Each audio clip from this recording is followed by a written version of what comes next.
La carta a los Hebreos.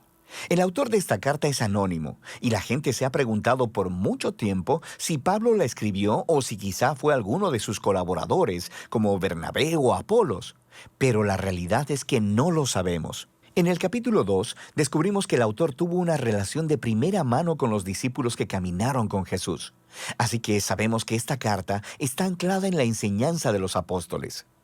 Tampoco sabemos cuál era la audiencia de esta carta, ni siquiera dónde vivían. El autor los conoce muy bien y asume que tiene profundo conocimiento de las escrituras del Antiguo Testamento, especialmente de la narrativa de los primeros 5 libros de la Biblia, la Torá, acerca de cómo la familia de Abraham se convirtió en la nación de Israel, de cómo Moisés los siguió en su salida de la esclavitud en Egipto hasta el monte Sinaí, donde recibieron la Torá e hicieron un pacto con Dios, donde construyeron el tabernáculo que los sacerdotes utilizaban para ofrecer sacrificios, y también acerca de cómo vagaron por el desierto en su camino hacia la tierra prometida. El autor simplemente espera que los lectores conozcan todos los detalles de estas historias. Así que lo más probable es que la audiencia esté compuesta de judíos cristianos, y de ahí viene el nombre de la carta.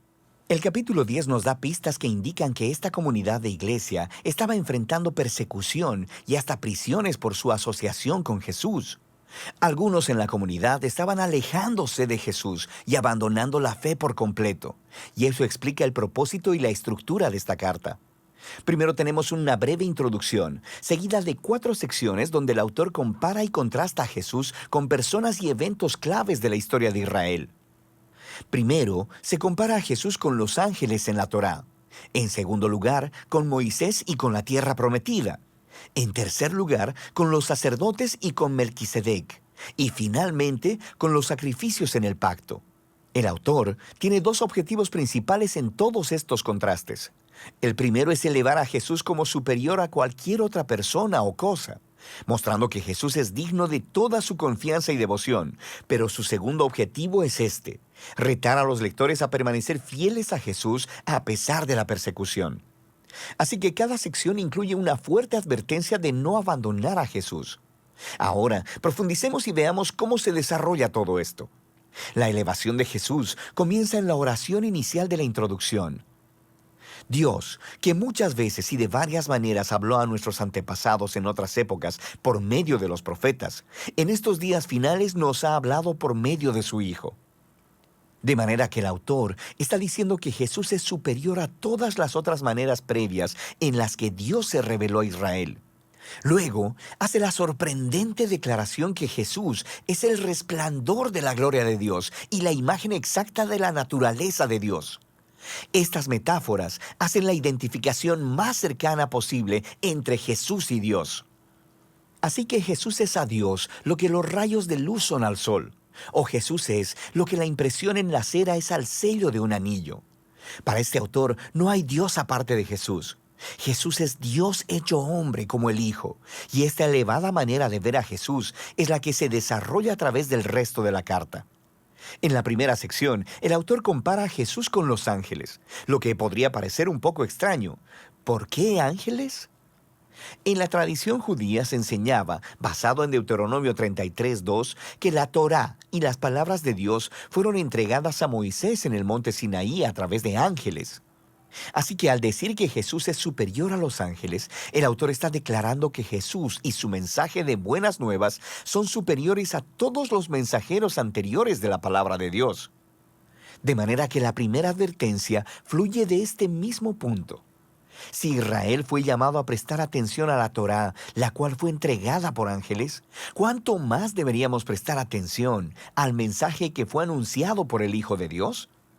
Y no solo eso, debido a la condición de superioridad de Jesús con respecto a los ángeles, cuán asombroso es que Él entregara ese estado tan alto para convertirse en hombre, morir y sufrir. En Jesús vemos la gloria de Dios en mayor grado y su gran humildad al Jesús unirse compasivamente al trágico destino de la humanidad. En los capítulos 3 y 4, el autor continúa diciendo que Jesús es superior a Moisés, quien guió a Israel a través del desierto y quien construyó el tabernáculo. Jesús también es el líder del pueblo de Dios, pero en él no vemos el constructor de una simple tienda de campaña, sino de toda la creación. Luego, el autor vuelve a contar la historia de cómo los israelitas se rebelaron contra Moisés en el desierto y perdieron su oportunidad de entrar al reposo que Dios les ofreció en la tierra prometida. Así que aquí viene la segunda advertencia. Si Jesús es mayor que Moisés, ¿cuán mayores serán las consecuencias si nos rebelamos contra él? Nosotros también estamos en una clase de desierto donde tenemos que confiar en Dios para el descanso futuro en la nueva creación de Dios.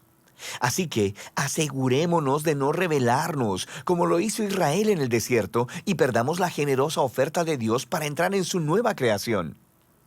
En los capítulos del 5 al 7, el autor compara a Jesús con los sacerdotes que vienen del linaje de Aarón.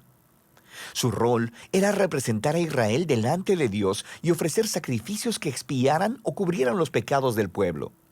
Pero él señala que los sacerdotes eran ellos mismos personas imperfectas. Así que debían ofrecer sacrificios constantemente por sus propios pecados, así como por los pecados de todos los demás. Algo más era necesario. Así que él declara que Jesús es ese algo más. Jesús es el sacerdote definitivo, pero Jesús no vino del linaje de Aarón. Jesús era un sacerdote según el orden de Melquisedec, ese sacerdote y rey misterioso de la antigua Jerusalén, quien aparece en las historias de la vida de Abraham. También encontramos en el Salmo 110 que el rey mesiánico del linaje de David sería un sacerdote según el orden de Melquisedec. Así que el punto del autor es que Jesús es el rey sacerdote definitivo. Él es moralmente perfecto, está eternamente disponible para su pueblo. Así que Él es superior a cualquier otro mediador entre Dios y los seres humanos. Y entonces viene la advertencia de esta sección.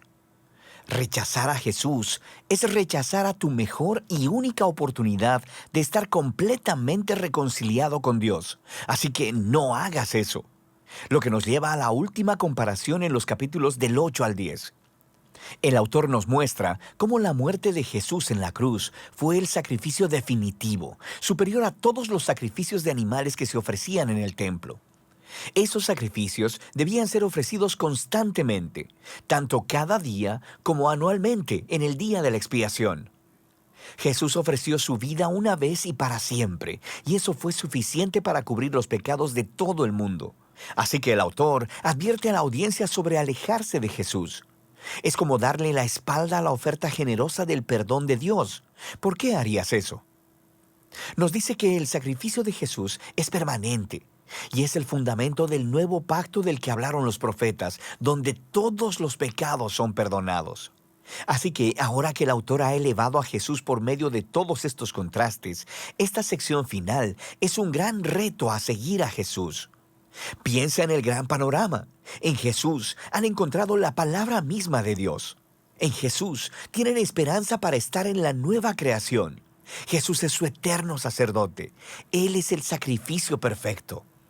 Así que ahora ellos deben seguir a todos los grandes modelos de la fe que se encuentran en la historia de las Escrituras y deben permanecer fieles a Jesús, confiando que a pesar de cualquier dificultad y persecución, Dios no abandonará a su pueblo.